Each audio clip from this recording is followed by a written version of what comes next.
தூய தன்மையும் சரி, ஓகேவா. ஸோ அதனுடைய தூய தன்மை, அதோடய விலை, சரியா. அப்புறம் வந்து அந்த அந்த கூட்ஸு அல்லது அந்த சர்வீஸ்க்கான ஒரு ஸ்டாண்டர்ட், சரியா. இது எல்லாமே வந்து அதில் என்ன ஆகும்னா கவர் ஆகும், சரியா. அப்போ இது எல்லாத்தையுமே நம்ம என்ன பண்ணோம்னா, இது எல்லாத்துலேயுமே வந்து கன்சூமருடைய ரைட்ஸ் வந்து இருக்குது, ஓகேவா. ஸோ யாரெல்லாம் இங்கே கன்சூமர், ஒரு ப்ராடக்ட்டை யாரெல்லாம் வாங்குகிறாங்களோ, யாரெல்லாம் வாங்கி கன்சியூம் பண்ணுறாங்களோ அவங்கெல்லாம் கன்சூமர், ஓகேவா. அப்போது ஆஸ் அ ஸ்டூடெண்ட் நீங்களும் யாரும் ஒரு கன்சூமர், உங்கள் ஃபாதர் மதரும் ஒரு கன்சூமர், நானும் ஒரு கன்சூமர், ஓகேவா.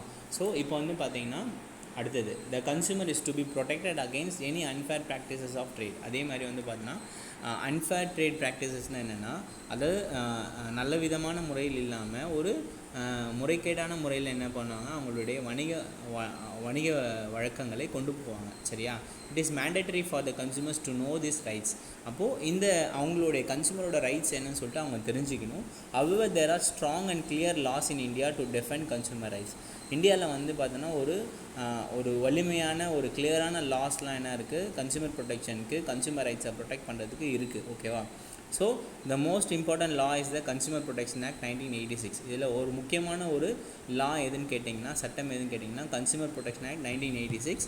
According to this law everybody including individuals, இந்த லாவில் யாரெல்லாம் உட்படுவாங்க பார்த்தீங்கன்னா, ஒரு இண்டிவிஜுவல் நபராக இருக்கலாம், ஒரு கம்பெனியாக இருக்கலாம், ஒரு இந்து கூட்டு குடும்பமாக இருக்கலாம், இல்லை ஒரு கம்பெனியாக இருக்கலாம், ஒரு நிறுவனம், ஒரு கம்பெனி, எதுவாக இருந்தாலும் இந்த லாக்கு என்ன பண்ணணும், அவங்க வந்து ஒத்துழைக்கணும். இந்த சட்டத்தின் பிரகாரம் உட்பட்டு வரக்கூடிய நபர்களாக அவர்கள் இருப்பார், சரியா. as a right towards the purchase of goods made by them. So இதில் என்ன ரைட்ஸ் இருக்குன்னா, இந்த மனிதர்கள் எல்லாருக்கிட்டையும் இருந்து அவங்க என்ன பண்ணாங்க, அந்த ஒரு கூட்ஸை வாங்கும் பட்சத்தில், ஒரு நுகர்வோர் வாங்கும் பட்சத்தில் இந்த லா வந்து என்னாகும், அங்கே உட்படும், ஓகேவா. It is a significant that as a consumer everyone should know the basic rights as well as about the codes and procedures that follow with the infringements of one's rights. இப்போ ஒருத்தருடைய உரிமையை, ஒருத்தரோட ரைட்ஸை வந்து நம்ம பாதுகாக்கணும் அப்படிங்கிற பட்சத்தில் அவங்க என்ன பண்ணணும், அந்த கன்சூமரோட ரைட்ஸை பற்றி தெரிஞ்சிருக்கணும். அதே பட்சத்தில் அதுக்கான ப்ரொசீஜர், சப்போஸ் அவங்க பாதிக்கப்பட்டாங்கன்னா அவங்க கோர்ட்டை எப்படி அணுகிறது, அதுக்கான நடைமுறைகள் எல்லாமே என்ன பண்ணியிருக்கணும், அவங்க தெரிஞ்சிருக்கணும், சரியா. இப்போ வந்து ஜான் எஃப் கென்னடி வந்து ஒரு ஆத்தர், ஓகே. அவர் என்ன சொல்கிறார், அவருடைய பாயிண்ட் ஆஃப் வியூவில் அவர் கன்சூமர் ரைட்ஸ் என்ன சொல்கிறான்னு பார்த்தீங்கன்னா, the former president of USA, சரி, யூஎஸ்ஏடைய ஃபார்மர் பிரசிடென்ட் தான் ஜான் எஃப் கென்னடி, ஓகேவா. So define the basic consumer rights as, அவர் பேசிக் கன்சூமர் ரைட்ஸ் வந்து என்னென்னு சொல்கிறாருன்னா, the right to safety, the right to be inform, the right to choose and the right to be heard, okay. இந்த 4 விஷயத்தை சொல்கிறார். First இது வந்து ஒரு 2 மார்க்ஸில் கேட்பாங்க, ரைட் டு சேஃப்டி, ஓகேவா. அதே மாதிரி ரைட் டு இன்ஃபார்ம்டு, அது right to choose, right to be heard, அதாவது வந்து ஒரு பாதுகாப்பு அம்சம், அதுக்கான rights, and right to be informed, ஒரு ப்ராடக்டை பற்றி இன்ஃபார்ம் பண்ணுறது, அந்த ரைட் டு சூஸ். நுகர்வோரை பாதுகாக்கிறதுலையும், அதாவது ஒரு பொருளுடைய தீங்கு விளைவிக்கக்கூடிய தன்மையிலேருந்து பாதுகாக்கிறதும், அதே மாதிரி அவங்களுக்கு அந்த ப்ராடக்டை பற்றின இன்ஃபர்மேஷன் கொடுக்குறதும், அதே மாதிரி ஒரு பொருளை வந்து ஒரு கூட்ஸை வந்து சூஸ் பண்ணுறதுலையும், ஒரு goods or services right to be choose and right to be heard, அதே மாதிரி அவங்களுக்கு கேட்குறதுலையும், சரிங்களா. அதாவது வந்து அந்த கூட்ஸ் சம்மந்தமாகவும் சர்வீஸ் சம்மந்தமாகவும் கேட்கக்கூடிய உரிமைகள். ஸோ இது எல்லாமே என்ன இருக்குன்னா, இது இவங்கக்கிட்ட இருக்குது, ஓகேவா. அப்படின்னு சொல்லிட்டு யார் சொல்கிறாரு, former president of USA mister John F Kennedy சொல்கிறார், ஓகேவா. So the consumer is the king of the modern marketing. So modern மார்க்கெட்டிங்கோட கிங் யாருன்னு பார்த்தீங்கன்னா கன்சூமர் தான். But in fact is not. So but ரியலில் பார்த்தீங்கன்னா it is not a fact. அதை வந்து ஃபாலோ பண்ணுறது இல்லை. The various rights of consumers guaranteed under the consumer protection act have been discuss hereunder, ஓகேவா. ஸோ இங்கே வந்து நம்ம கன்சூமர் ப்ரொடெக்ஷன் ஆக்ட் பிரகாரம் நம்ம வேரியஸ் ரைட்ஸை வந்து நம்ம பார்க்கலாம். ஃபஸ்ட்டு பாருங்கள், right to protection of health and right to safety, ஓகேவா. ஸோ இதில் வந்து பார்த்தீங்கன்னா right to protection of health and right to safety, ஓகேவா. ஸோ ஃபஸ்ட்டு நம்ம என்ன பண்ணணும், ஒரு கன்சூமர்ஸோட ஹெல்த்தை வந்து ப்ரொடெக்ட் பண்ணணும், அதே மாதிரி அந்த சேஃப்டியை வந்து நம்ம என்ன பண்ணணும், கொடுக்கணும். அதான் அது நம்முடைய ரைட்ஸ், ஓகேவா. அந்த கன்சூமர்ஸ் வந்து அதை என்ஷூர் பண்ணியிருக்கணும். There may be a few products that are more likely to cause physical danger to consumers.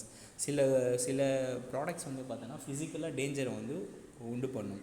எப்படி உண்டு பண்ணும் பார்த்தீங்கன்னா, ஹெல்த்து, லிவ்ஸ் அண்ட் ப்ராப்பர்ட்டி, அது வந்து நம்முடைய உடலில் பாதிக்கக்கூடியதாக இருக்கலாம், இல்லை நம்முடைய வாழ்க்கையை பாதிக்கக்கூடியதாக இருக்கலாம், இல்லை நம்முடைய ப்ராப்பர்ட்டியை, கூட்ஸை வந்து பாதிக்கக்கூடியதாக இருக்கலாம். This may contain potentially harmful substances which are dangers from the consumer welfare point of view, சரியா. அப்போது இந்த சில ஹார்ம்ஃபுல் சப்ஸ்டான்சஸ், சரி, அதில் கலந்துருக்கக்கூடிய பொருட்கள் வந்து பார்த்தோன்னா ரொம்ப கன்சியூமருடைய வெல்ஃபேர் பாயிண்டில் வந்து அது ரொம்ப டேஞ்சராக இருக்கலாம். The best example of this kind are food additives. So இதுக்கு ஒரு நல்ல எக்ஸாம்பிளாக நம்ம என்ன சொல்லலாம்னா food additives, colours, emulsifiers, preservatives. So இந்த ஃபுட்டில் வந்து பார்த்தோன்னா இது எல்லாமே மிக்ஸ் பண்ணுறாங்க. ஸோ இது எல்லாமே வந்து பார்த்தோன்னா இதுக்கு ஒரு எக்ஸாம்பிள் சொல்லலாம். நிறைய ப்ரிசர்வேட்டிவ்ஸ் வந்து ஆட் பண்ணுவாங்க, எம்யூசிஃபையர்ஸ், கலர்ஸ் ஆட் பண்ணுவாங்க, சரியா, அடிட்டிவ்ஸ் வந்து ஆட் பண்ணுவாங்க. The health hazards which are likely to arise have to be eradicated or reduced altogether. So இங்கே வந்து பார்த்தோன்னா ஸோ இப்போ இந்த இடத்துல வந்து பார்த்தோன்னா உடல் ரீதியான பாதிப்புகளை நம்ம என்ன பண்ணணும், கம்மி பண்ணணும், சரியா. In case of food items and drugs both of life saving and life sustaining safety is to be guaranteed. ஒரு ஃபுட் ஆர்டிக்கலாக எடுத்துக்கலாம், ஒரு ஃபுட் கூட்ஸாக எடுத்துக்கலாம், அப்படி இல்லைனா ஒரு ட்ரக்ஸாக எடுத்துக்கலாம். ட்ரக்ஸ் மீன்ஸ் வந்து பார்த்திங்கன்னா life saving drugs, medicines. So இது ரெண்டுத்துலேயுமே வந்து நம்ம அந்த சஸ்டைனிங் சேஃப்டி, அதோடய சேஃப்டி என்னவோ அதை நம்ம என்ன பண்ணணும், கேரண்டி பண்ணி இருக்கணும். ஸோ இதுக்கான ரைட் வந்து யார்கிட்ட இருக்குது, கன்சூமர்கிட்ட இருக்குது, சரியா. ஸோ ப்ரிசர்வேட்டிவ்ஸ் பண்ணியிருந்தாலும் அதில் அதோட லிமிட் எவ்வளவோ அவ்வளோதான் பண்ணியிருக்கணும், சரியா. So one thing that is encouraging today is that recent legislations have shifted the responsibility for the production of such unsafe items onto the shoulders of sellers rather than on buyers. So இங்கே வந்து பார்த்தீங்கன்னா ரீசெண்டாக இப்போ இதில் என்ன ஒரு நல்ல விஷயம் கேட்டிங்கன்னா, ரீசெண்டாக இருக்க ஆக்ட்ஸ் வந்து என்ன பண்ணிச்சுன்னா இந்த இந்த இந்த ரைட்ஸை வந்து இப்போ பர்ஃபெக்டாக என்ன பண்ணிச்சு, ஒரு ப்ராடக்டை வந்து ப்ரொடியூஸ் பண்ணுறதுக்கான எல்லா விஷயங்களையும் வந்து யார் பக்கம் போயிடுச்சு, பையர்ஸோட ஷோல்டர்லேருந்து செல்லரோட ஷோல்டருக்கு கொண்டு போயாச்சு. மோரோவர் என்ன பண்ணுவாங்க, நம்மளுக்கு இந்த ஒரு ஒரு ஒரு ஒரு ப்ராடக்டில், ஒரு கூட்ஸில் வந்து அதை ப்ரொடெக்ட் பண்ணுறது, அது கன்சியூமரோட ஹெல்த்தை ப்ரொடெக்ட் பண்ணுறதும் சேஃப்டியாக இருக்கிறது வந்து ரொம்ப ரொம்ப இம்பார்ட்டன்ட் சொல்லிட்டு செல்லர்ஸே என்ன பண்ணிட்டாங்க. இப்போ இருக்க அந்த சட்டங்களை வந்து வழிமுறை தருது, சரியா. ஆனால் இதில் வந்து யாருக்கு இந்த ரைட்ஸ் இருக்குதுன்னு பார்த்தீங்கன்னா, கன்சியூமருக்கு வந்து இந்த ரைட்ஸ் இருக்குது. அடுத்தது right to be informed. Second right வந்து right to be informed. Consumer should be given all the relevant facts about the product so that they can take intelligent decisions on purchasing the product. So ஒரு product பற்றின எல்லா இன்ஃபர்மேஷனையும் கன்சூமர்ஸ்க்கு வந்து producer, அதாவது manufacturer வந்து provide பண்ணணும். அப்போ தான் வந்து கன்சூமர்ஸ் வந்து அவங்க இன்டெலிஜென்ட்டாக என்ன பண்ண முடியும், அந்த ப்ராடக்ட்டை வந்து சூஸ் பண்ண முடியும். So advertising and labelling on the package should provide objective information to buyers. So அதில் வந்து பார்த்தீங்கன்னா நம்ம அட்வர்டைஸ்மெண்ட் மூலயமாவோ இல்லை அந்த ப்ராடக்ட்டோட லேபிள் மூலயமாவோ நம்ம என்ன பண்ணலாம், அந்த இன்ஃபர்மேஷனை ப்ரொவைட் பண்ணலாம். This implies that manufacturer and the dealer are expected to disclose all the material facts relevant to relating to the product. So இது மூலயமா என்ன ஆகுதுன்னா, மேனுஃபேக்சரும் டீலரும் என்ன பண்ணலான்னா எல்லா மெட்டீரியல் ஃபேக்ட்ஸ், ஒரு ப்ராடக்ட்ஸ் சம்மந்தமான எல்லா டீட்டெயில்ஸும் அவங்க என்ன பண்ணலாம், அதெல்லாம் கொடுக்கலாம், ஓகேவா. ஸோ அவங்க கொடுக்கணும் அப்படி சொல்லிட்டு எதிர்பார்க்கணும், சரியா. So the package should contain the full details about the, சரியா. அந்த பேக்கேஜில் என்னென்ன டீட்டெயில்ஸ்லாம் வரும் பார்த்தீங்கன்னா, ப்ராடக்டோட நேமு, அதோட காம்போசிஷன், அதோட dosage, date of manufacturing, date of expiry, batch number, warning hazards ஏதாவது இருந்தால், சப்போஸ் அதை வந்து அதிக அளவுக்கு மீறி எடுத்தால் அதோட ஆன்டிடாட் எல்லாமே அதில் இருக்கணும். In addition it should clarify as to the name of the manufacturer. அதே மாதிரி name of the manufacturer, price, with or without tax, with price, with tax, without tax. Such information goes a long way towards saving the consumer against the possible decide. So இந்த மாதிரி நிறைய information வந்து அதில் வந்து என்ன இருக்கணும் அந்த ப்ராடக்ட்டில். So இதுக்கான ரைட்ஸ் வந்து யார்கிட்ட இருக்குன்னு பார்த்தீங்கன்னா, கன்சூமர் கிட்ட இருக்குது. அதான் அது ரைட் டு பி இன்ஃபார்ம்டு. அப்போ ஒரு மேனுஃபேக்சரோ ஒரு டீலரோ வந்து இதுக்கான எல்லா விஷயங்களையும் என்ன பண்ணியிருக்கணும், மென்ஷன் பண்ணியிருக்கணும். அடுத்தது right to choose. Consumer satisfaction is the ultimate aim of modern marketing and is the philosophy of marketing concept. ஒரு மார்க்கெட்டிங்கோட philosophy கான்செப்ட் எடுத்தாலும் சரி, ஒரு மாடர்ன் மார்க்கெட்டிங் எடுத்தாலும் சரி, consumer satisfaction is the ultimate aim, சரியா. ஸோ அதுதான் அவங்களுடைய அல்டிமேட் எய்மாக இருக்கும். வைஸ் ட்ரேடர் ஆர் எ டீலர் ஆர் மேனுஃபேக்சரர், ஒரு ட்ரேடராக இருக்கலாம், ஒரு டீலராக இருக்கலாம், ஒரு மேனுஃபேக்சராக இருக்கலாம், அவர் ஒரு புத்திசாலித்தனமான நபர்களாக இருக்கலாம். இவங்க one who maximizes his profit by maximizing the consumer satisfaction. அவங்களுடைய ப்ராஃபிட்டை வந்து மேக்ஸிமைஸ் பண்ணணும்னா அவங்க என்ன பண்ணணும், கன்சூமர் சாட்டிஸ்ஃபேக்ஷனை வந்து மேக்ஸிமைஸ் பண்ணணும். Consumer satisfaction can be increase by giving the consumer the widest choice. So consumer satisfaction வந்து என்ன பண்ணுதுன்னு பார்த்தீங்கன்னா, இங்கே கன்சூமருக்கு வந்து பார்த்தோன்னா அதிகப்படியான தேர்வுகளை வந்து கொடுக்குது. The term choice means offering the widest range of products in quality and brand varieties at reasonable price. So இங்கே வந்து சாய்ஸ் வந்து என்னன்னு சொல்கிறாங்க பார்த்தீங்கன்னா variety of products, same kind of product, same kind of material and variety of products and brand varieties. அது வந்து brand related ப்ராடக்டாக இருக்கும், ப்ரைஸும் என்னவாக இருக்கும், ரீசனபிளாக இருக்கும். ஸோ இதுதான் வந்து சாய்ஸில் வருது. எதில் கன்சூமர் சாட்டிஸ்ஃபேக்ஷன் வந்து அவங்க கவர் பண்ணும்போது அது சாய்ஸில் வருது. ஓகேவா? In short, consumer should have access to varieties of goods in terms of colour, quality, design, size etcetera. So நம்ம அதே மாதிரி கன்சூமர் வந்து பார்த்தோன்னா அந்த வெரைட்டிஸ் ஆஃப் கூட்ஸில் வந்து எப்படிலாம் எடுத்துப்பாங்க அப்படின்னு பார்த்தோன்னா அதோட கலரு, குவாலிட்டி, டிசைன், சைஸ் இது எல்லாத்தையுமே அவங்க சாய்ஸ் பண்ணுறதில்ல. அவங்க என்ன பண்ணிக்கலாம், இது ஒரு ஆப்ஷனாக அவங்க எடுத்துக்கலாம். இதை பேஸ் பண்ணி அவங்க என்ன பண்ணால் சாய்ஸ் பண்ணலாம். அப்போது இதுலேயும் என்ன இருக்குன்னா அவங்களுக்கான ரைட்ஸ் இருக்குது, கன்சூமர்ஸ் இருக்குது. ஆனால் ரைட்ஸ் வந்து இதில் இருக்குது. சரியா? அதான் என்னது ரைட் டு சூஸ். ஓகேவா? ஸோ அடுத்தது ரைட் டு பி ஹியர்ட். ஓகேவா? So consumers have every right to ventilate and register is or dissatisfaction. Suppose அந்த ப்ராடக்ட்னாலேயோ இல்லை அந்த சர்வீஸ்னாலேயோ கன்சூமர்ஸ் வந்து பாதிக்கப்படுறாங்க பட்சத்தில் அவங்களோட டிஸாட்டிஸ்ஃபேக்ஷனை வந்து அவங்க பிரதிபலிக்கிறதுக்கு அவங்களுக்கான எல்லா உரிமைகளும் இருக்குது. அதான் ரைட் டு பி ஹியர்ட், கேட்குறதுக்கான எல்லா உரிமையும் இருக்குது. So disagreements and get the complaint heard and eight. ஓகேவா? ஸோ இந்த கம்ப்ளைண்ட் வந்து அவங்க என்ன பண்ணலாம், பாஸ் பண்ணலாம். சரி, அந்த ரைட் இஸ் வைட்டல். ஓகேவா? So business enterprise should lend a compensate year to complaints or grievances of consumers.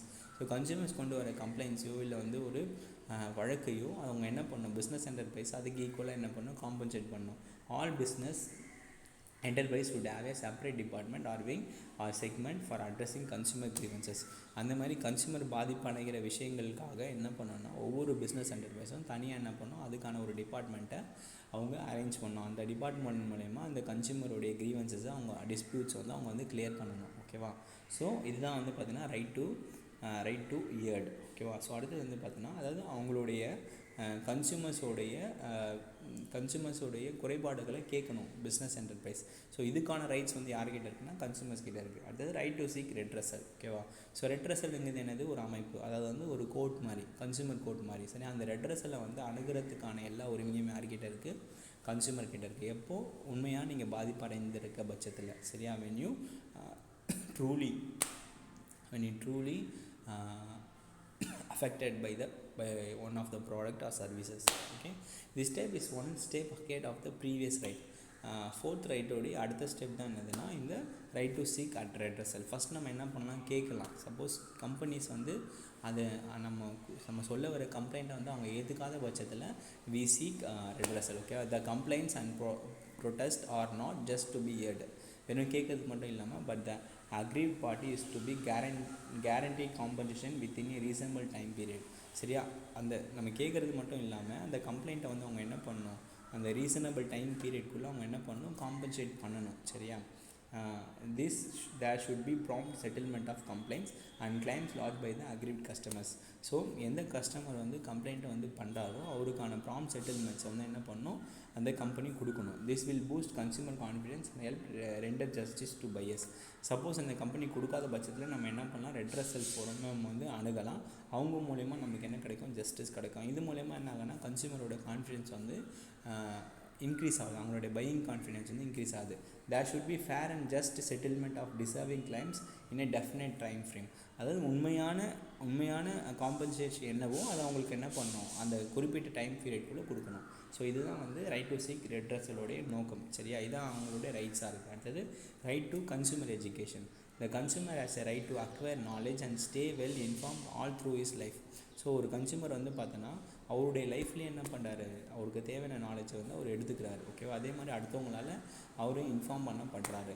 You should be aware about his rights and the reliefs granted to him where a product or service falls short of his expectation. ஒரு ப்ராடக்ட்டோ ஒரு சர்வீஸோ அவருடைய எக்ஸ்பெக்டேஷனை வந்து அவர் குறைக்கும் போது அவரோட ரைட்ஸை வந்து அவர் என்ன பண்ணலாம், அவர் அந்த இடத்துல அவரோட ரைட்ஸ் வந்து அவருக்கு வந்து ஒரு ரிலீஃபாக இருக்குது. ஓகேவா?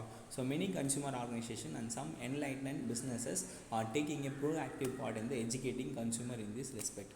ஸோ இந்த கன்சூமர் ரைட்ஸை வந்து என்ன பண்ணால் நிறைய கன்சூமர் ஆர்கனைசேஷனோ இல்லை சில பிஸ்னஸ் என்டர்பிரைஸஸ் என்ன பண்ணுறாங்க, வாலண்டியராக வந்து கன்சூமருக்கு எஜுகேட் பண்ணுறாங்க. ஓகேவா? ஸோ அடுத்தது ஸோ இப்போ இங்கே பாருங்கள் consumer rights in India on 24 December 1986 government of India enacted consumer protection ஆக்டை வந்து 1986 வந்து உருவாக்குது. அதில் வந்து பாருங்கள் கன்சூமர் ரைட்ஸை இன்சூர் பண்ணணும். அதே மாதிரி provide remedies for deceived consumers, பாதிக்கப்பட்ட கன்சூமர்ஸ்க்கு வந்து ரெமிடிஸ் தரணும். Check unfair business practices and restrictive trade practices, unfair trade practices வந்து என்ன பண்ணணும், செக் பண்ணி அதை கிளியர் பண்ணணும்.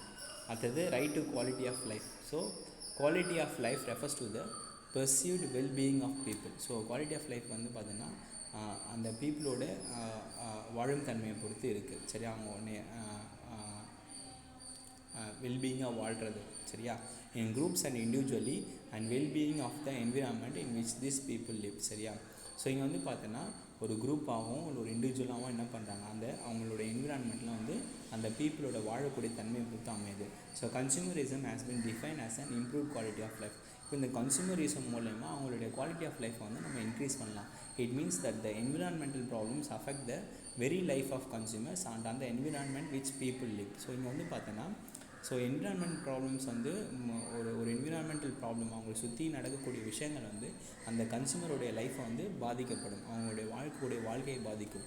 In other words air pollution, water pollution, food pollution, noise pollution, சரியா, காற்று மாசுபாடு, அப்புறம் வந்து தண்ணீர் மாசுபாடு, உணவு மாசுபாடு, அப்புறம் வந்து நாய்ஸ் பொல்யூஷன் அண்ட்